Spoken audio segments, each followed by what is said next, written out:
Meet David Chang and Roderick Robinson. What they have in common is they met in prison, charged with serious crimes.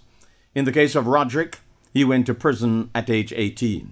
I went for shooting with intent and illegal possession of a firearm and ammunition.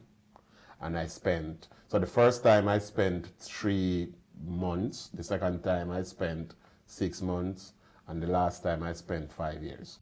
David Chang was arrested at 16 years old in 1983 and became a full-fledged gunman by 1987. I was wanted for murder and shooting Montego in 1990.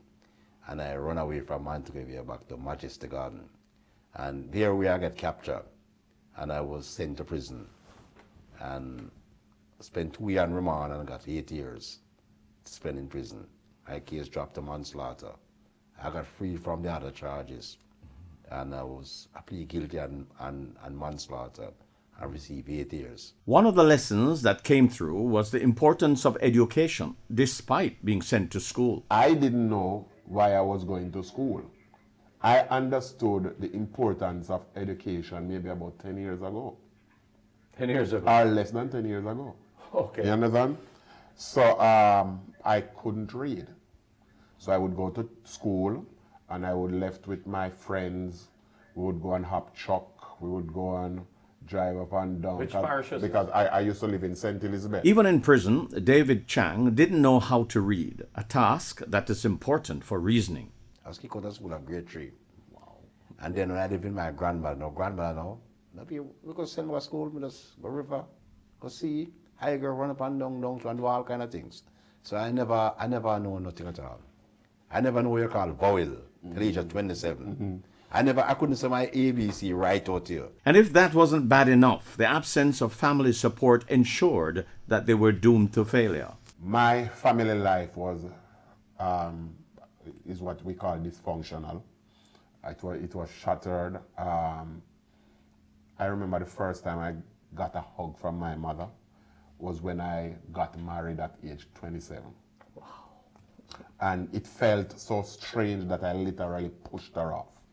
Because, I don't used to nobody hug me like that, you understand? So you never get them thing there in the home. Nobody never look at you and tell you, say, boy, I love you, and all of those things. So you felt rejected.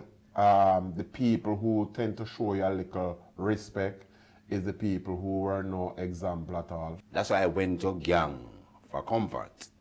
But the comfort I get from them was negative. Yes. And Christian people is my family.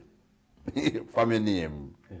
Born again believer, you are my family. But today, both men rejoice in the fact that there's a man they consider better than themselves and are using all opportunities to steer others away from a life of crime. When I analyze my life, I realized that there was a huge gap. There was some missing dots.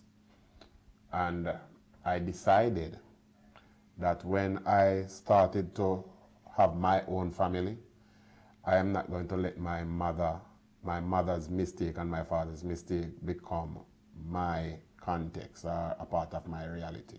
After 4 years, I accept Jesus as my personal savior.